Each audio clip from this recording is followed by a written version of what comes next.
Red Bull gets its wings case study. Here's a situation analysis for the company Red Bull.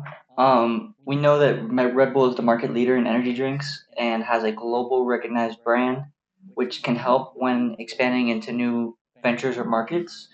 The brand has been built through lifestyle and experimental marketing, things like, extreme sports or just, people on the go, things like that. 30% of the revenue is invested into marketing, which is a huge deal because we know that Red Bull last year made $11.4 million in net sales. Expansion in the fashion and wellness with companies like AlphaTaura and Organics, respectively. So again, this is just another part of like how Red Bull is kind of expanding into new ventures with its globally recognized brand. Here's a chart I was able to find online that shows 2024 numbers for their market share in the market of energy drinks. So this would kind of account for all dollars in energy drinks, 35% of those. Anybody that's buying any kind of energy drink, 35% chance they're buying a Red Bull. So this is a huge, I mean, I said $11.4 billion. That's what 35% gets you. So this is a huge market and it's also growing.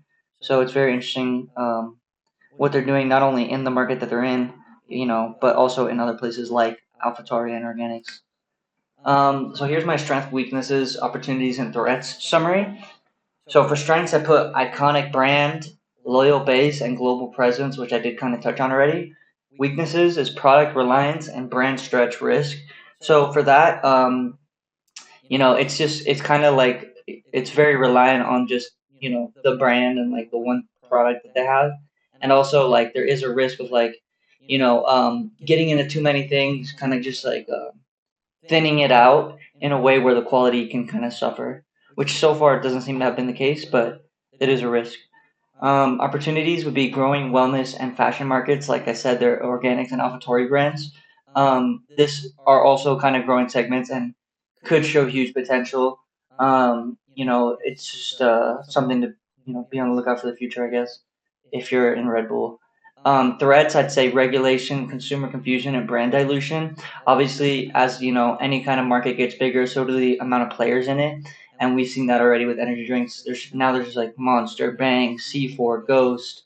Um, I don't know. I'm sure there's a few more that I'm skipping, but it is growing quite rapidly, and you're starting to see that.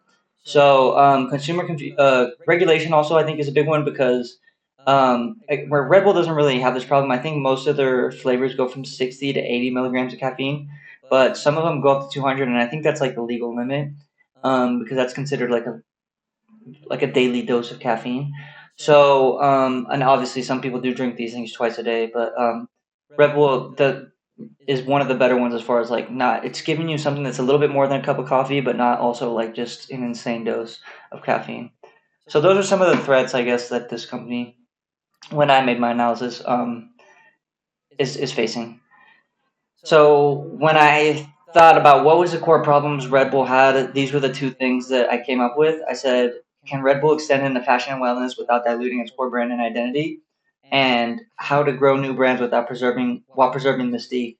So, for example, yeah, like there's AlphaTauri and there's Organics, but how will they be able to like make that successful while also like how are they balancing basically the core brand and then this like offshoot brand, and I thought that could probably be an issue. And then I put how to grow new brands, what preserve mystique. So, for example, like these new brands that I just mentioned, how are they going to grow them while also kind of like keeping it fresh and interesting?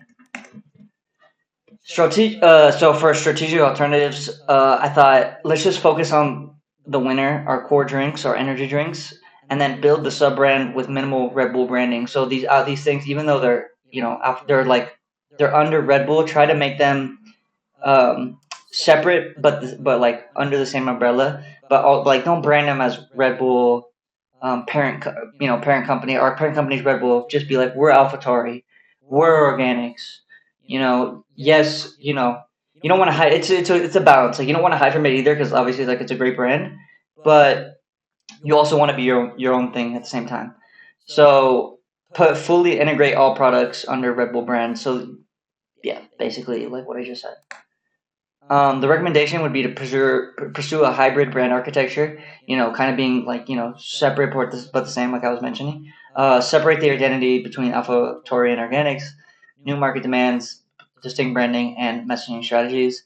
Maintain subtle Red Bull support, credibility, avoid overt product branding, and tailor storytelling to audience and category. Basically everything that I had just said, kind of figuring out what the balance would be to be like, hey, we're still Red Bull, but we're also, we're doing all the cool things Red Bull does, but we're doing it our way. We're also like, we're organics, we're AlphaTauri, and yes, like we have the vision and the like, same interesting strategy as Red Bull, but we're also our own thing. Kind of like figuring out how to do it in a hybrid way.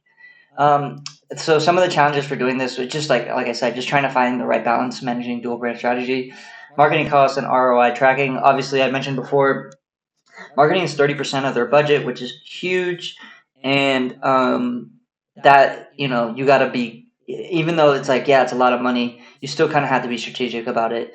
Avoiding internal brand confusion, again, like trying to still make your own path, but also like understand, um, you know who's buttering your bread. Maintaining consumer loyalty and clarity. This is kind of just like kind of like building your brand and understanding like who your customer is. So that would be some of the challenges, like figuring out those two things. So here's a little Venn diagram, and I apologize for the middle. It's very kind of hard. It was kind of, for me, it was pretty hard to format. But basically, I got like, this is kind of how I'd imagine that they would kind of figure out how to do this. So what are three things these all companies have in common? It's innovation, lifestyle, and premium branding. And then for organics, what does organics do? They're natural and wellness. What does AlphaTauri do? Fashion, tech, innovation. What does Red Bull do? Action, youth, and stunts. But all three of them, like I said, innovation, lifestyle, premium branding, they kind of have to figure this out. I think this would be kind of like a good idea as far as like how they could do this, achieve like this kind of hybrid brand idea. The key takeaway: Red Bull has to figure out how to grow strategically without losing its edge. Make smart brand extensions that require separation and synergy. Like I said again, just kind of like separate but the same. Still talking to each other but kind of doing our own things. Stretch smart, not wide. That says now, but I meant not, and I will fix that. And then grow by staying distinct. So yeah, those are my key takeaways. I think that's like in my opinion, the clear path forward for Red Bull to be the most successful in the future. Thank you.